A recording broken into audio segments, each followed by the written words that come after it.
Second one వచ్చేసి నౌకాసనం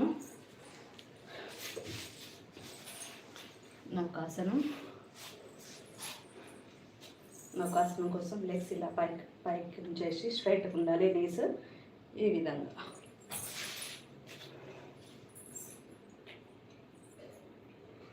ఒక 30 seconds ఉండాలి. ఫస్ట్ స్టార్టింగ్లో 10 సెకండ్స్ నుంచి స్టార్ట్ చేయండి. చూస్తానికి చాలా సింపుల్ ఉంటుంది, హోల్డ్ చేయడం కొంచెం కష్టమే. 1 2 3 4 5 6 7 8 నీ స్ట్రైట్ ఉండాలి.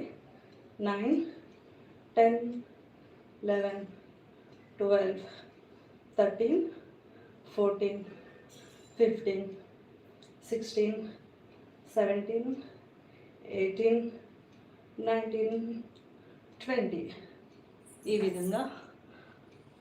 బిగినర్స్ అయితే ఖాళీలా ఒకే వన్ టైంలో పైకి వెళ్ళడం